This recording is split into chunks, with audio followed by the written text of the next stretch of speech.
So let's study the different Laplace transforms which are needed for PDC. So first let's understand what Laplace transform is.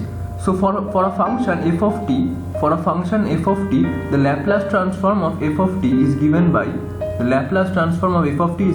integral 0 to infinity e to the power minus st times f of t times dt. So this is the Laplace transform of f of t. Now what s is actually points from the complex plane. Points from the complex plane.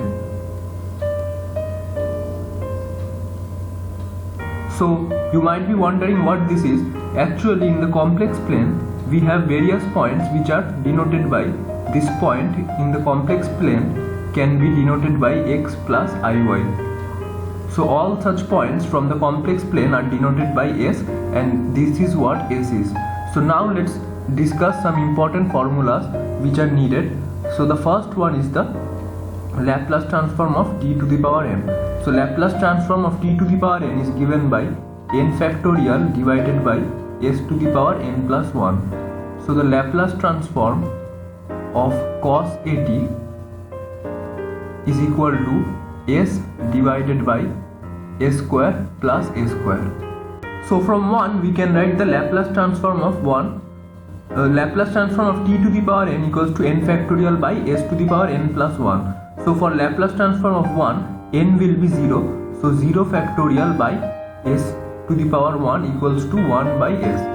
So Laplace transform of 1 is 1 by s. Now Laplace transform of t is given by 1 by s square. Because for t the value of n is 1, so 1 factorial by s square is equal to 1 by s square. Now 5 comes Laplace transform of sin at. So Laplace transform of sin at is given by a divided by a square plus a square. So we have discussed Laplace transform of cos at and sin at. Now let's discuss the Laplace transform of cos hyperbolic at. So this is given by s divided by a square minus a square. And for Laplace transform of sin hyperbolic at, this will be given by a divided by a square minus a square. You can notice a similarity that for hyperbolic functions the denominator contains a square minus a square, and for normal trigonometric functions like sin at and cos at the denominator contains a square plus a square. So now let's move on to Laplace transform of e to the power at. So Laplace transform of e to the power at is given by 1 by s minus a. So the ninth point will be the shifting property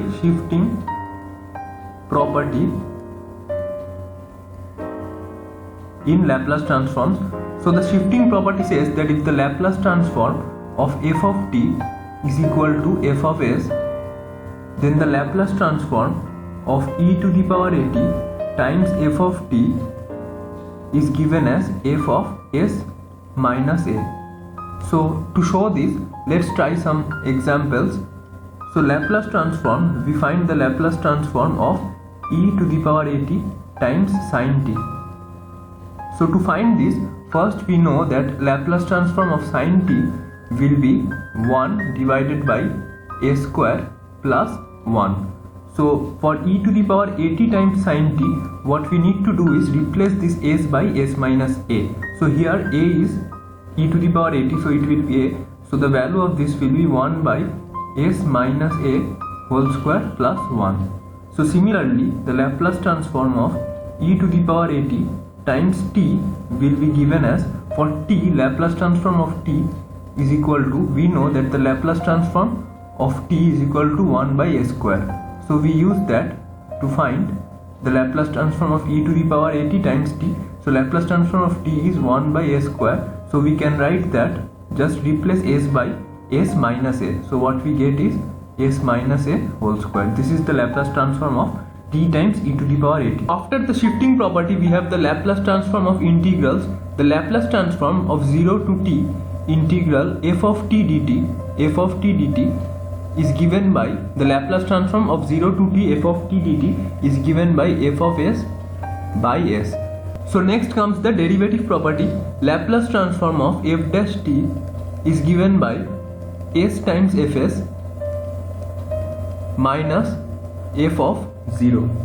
So two important theorems that we are going to discuss are the initial value theorem and the final value theorem. So the initial value theorem says that limit t tends to 0 f of t is equal to limit s tends to infinity s times f of s. And for final value theorem, limit t tends to infinity f of t is equal to limit s tends to 0 s times f of s. So this is known as the final value theorem and this is known as the initial value theorem. Both of these are very important for various applications in process dynamics and control. So the last discussion on this Laplace transform is what is the Laplace inverse of 1. So in order to answer this question, we will define a function. So this function is also known as the Dirac delta function.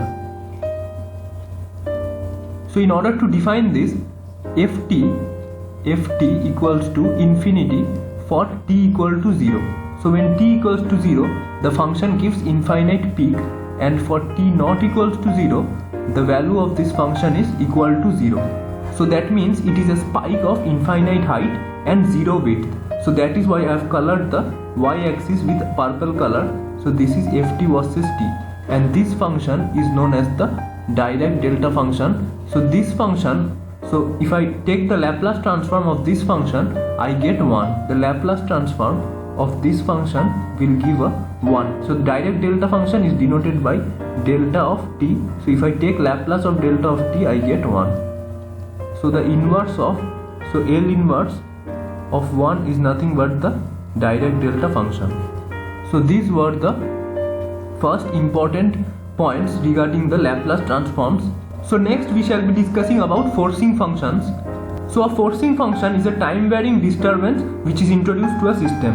Now examples of such disturbances are, so placing a thermometer in a hot water bath suddenly can be an example of a time varying disturbance. Now so let's study the step function. A step function is denoted by xt equals to a. The graph of a step function looks somewhat like this. So the graph of the step function will be a straight line which is parallel to the t-axis. This is t, this is xt, and this is the a. So this is the step function, that is xt equals to a. Now for step function, the Laplace of xs will give a by s. So this was step function. Now let's move on to ramp function. So a ramp function is denoted by xt equals to a times t. So the graph of ramp function looks somewhat like this. So for the ramp function, it will be a straight line passing through the origin, and the slope will be a. This is the t-axis, this is the xt. So if I take Laplace of the ramp function, which is equal to xs, so that will be nothing but a by s square. So now let's move on to the pulse function. So next comes the impulse function. The impulse function is defined as xt equals to a by b, for t greater than 0 and less than b, and it is equal to 0 for all values of t greater than b. So if I try to graph this impulse function taking xt in the y-axis and t in the x-axis, what I will get is somewhat like this. The graph will look somewhat like this. So this will be the graph, and this will be b, this will be 0, this will be a by b. So this is how the graph will look like. The Laplace transform of xt, that is equal to xs, will be nothing but a. So this was impulse function.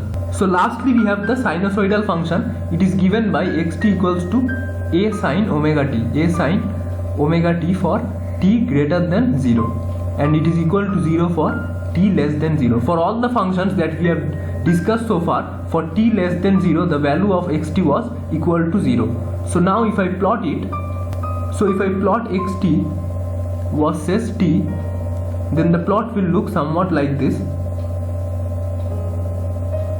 So it is an oscillatory function. Now it will go on, but this peak will be equal to a. So the Laplace of xs is equal to a times omega divided by omega square plus a square. So these were all the 4 forcing functions, important forcing functions which we have derived. In the next video we will discuss about first order systems. Thank you.